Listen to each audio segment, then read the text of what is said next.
Guys, magandang umaga. Andito po tayo sa bahay ng nanay ni Ma'am Geraldine Libando. Ayan. Isa po nating charity beneficiaries ng Team Ruel Lipat. Isa po siyang PWD. Kumbaga, since birth po ay talagang nang isilang po siya ay gano'n na po talaga ang kanyang kalagayan. Walang paa. Ayan, kausapin po natin ang kanyang nanay na nagsilang sa kanya. Mother, kumusta naman po yung pinaglilihi nyo yung nagbubuntis kayo kay Ma'am Geraldine?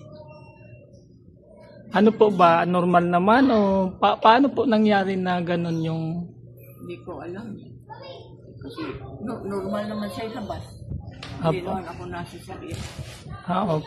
Normal siya. Ilabas ko siya. Ayos naman. Hindi man ako nahirapan. Pero doon pa sa mga pagkain, sa mga paborito nyo nung naglilihi kayo? Alimasag. Paborito ko. Sa alimasag po talaga. So, ano pong sabi ng doktor at ba't ganun yung anak nyo ng isilang? Wala. Nag-ano lang siya kung ano daw yung anak ko nagkaganyan.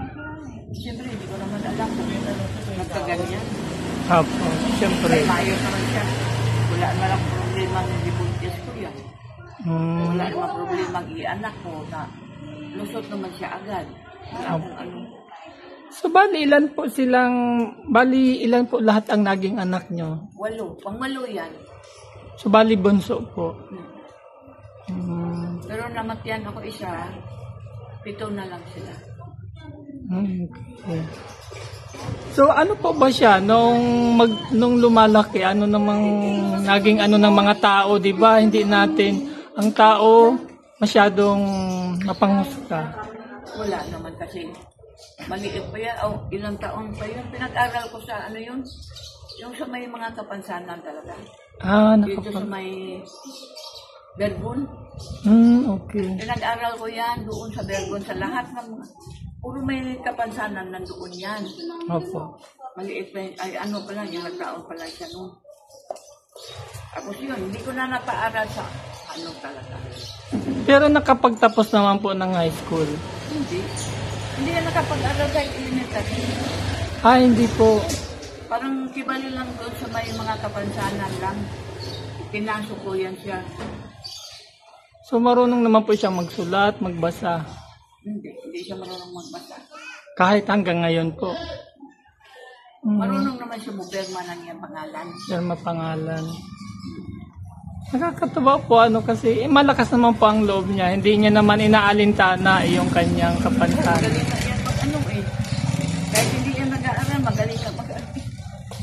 Minsan nga magsagot yan, English. Okay. Saka po, talagang naman, yung inalad naman pong magkaasawa, Kumusta naman po yung naging asawa niya, ng anak niyo? Ayos naman yung asawa niya. Kasi dati, nangupahan sila dyan, yan sa kabila yung uri sa bahay. Opo. Talaga yung asawa niya, pasaway, sobrang malasing, nagwawala. May galas, kumbaga. Pag nalasing niya, nagwawala. Pero, paglipat niya dito, nasitol sila sa amin. Bawal kong mag-inom sa loob. Bawal mag-inom sa labas. Ang ko lang sa yung asawa niya na sumusunod naman din. Pag sabi kong hanggang dyan ka lang, isang buti ka lang, dito ka sa loob mag-inom. Para ayoko dito sa labas dahil pag nalasing, nagwawala. Ayan guys, nandito tayo sa tahanan ng magulang ng ating scout na si Geraldine. Ayan, bago po ang lahat ay pasalamatan po muna namin ang aming founder ng si Sir Ruel Lipat, kay Ma'am Luz Lipat,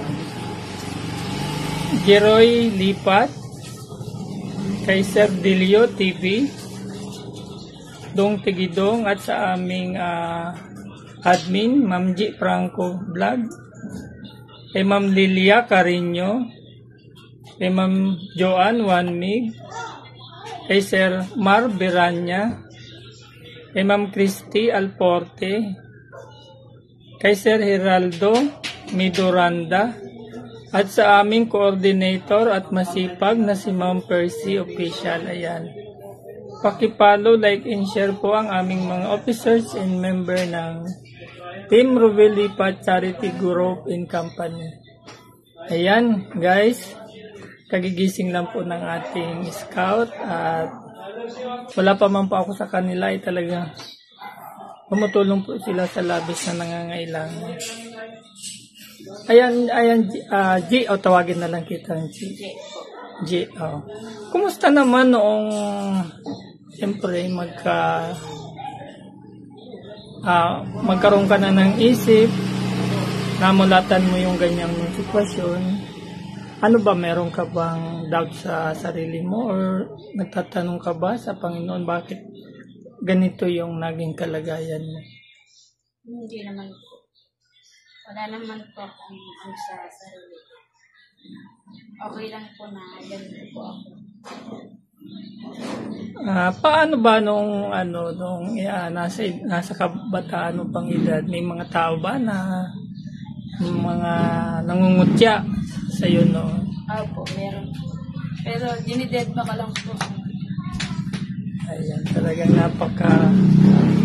napaka busilak ng iyong puso, dahil kung sa akin nangyari yan siguro hindi ko kakayanin, kasi ako mismo nahihirapan tingnan yung sitwasyon mo.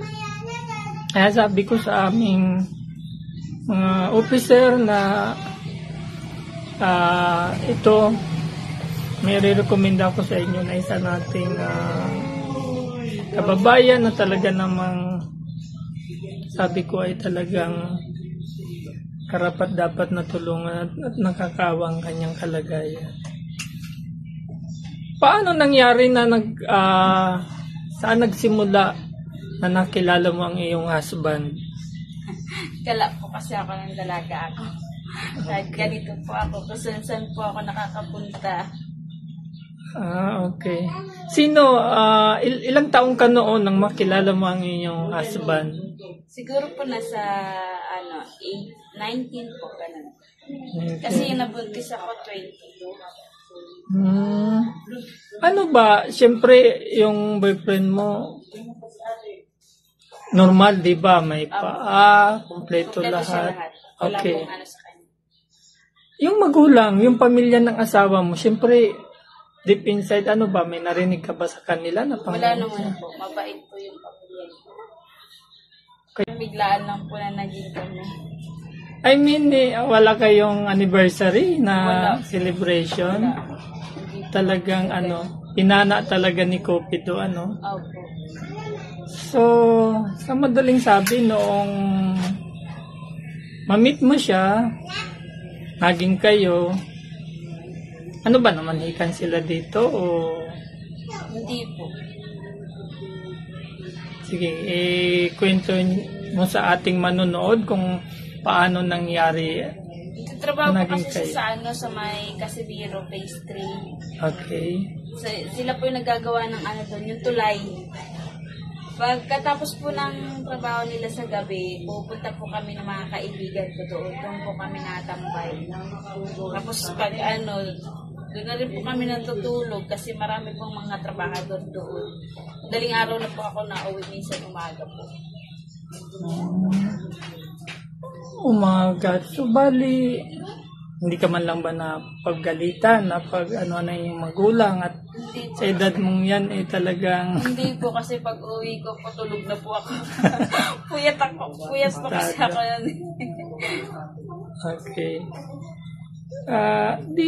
Ano ba, kinasal ba kayo or live-in lang until Live-in lang na? po, hindi po kami kasi. Okay. So, sa madaling sabi, nagkaroon kayo ng anak na babae, tama ba? Opo. Kumusta naman noong pinagbubuntis ka sa anak mo? Paano mo siya na-handle? Okay lang po, parang normal lang din po. Ano yan siya? Cesarean? Oo, cesarean po ko yan. Saan kayo nag-provide ng, siyempre, cesarean, malaki ang gastos. Sa Paano? ano po, sa PGH po, ano naman po, libre lang po. Lalapit ka lang po sa mga SWA, sa mga PhilHealth po.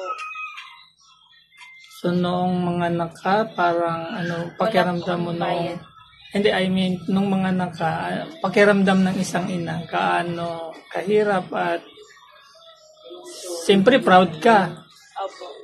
Na nagkaroon ka ng isang anak na talented at ano ba yung anak mo? Kompleto, normal? Opo, normal po siya. Ayan. So, kahit paano, pagtanda mo, meron sa iyong mag-aagapay. Opo.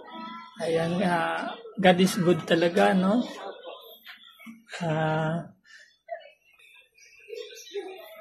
So,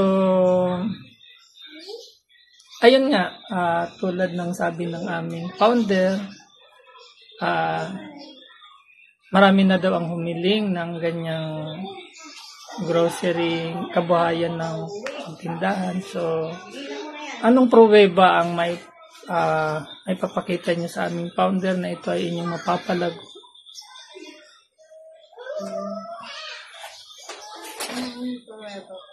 Hindi pa, I mean, kaya ba or Opo. sipag at tiyaga? Paano? Siyempre, mamamalingki, magbabantay, kaya naman. Kaya naman po. Mm. Kasi nakapagtinda na po ako dati doon ng mga po kami dyan lang.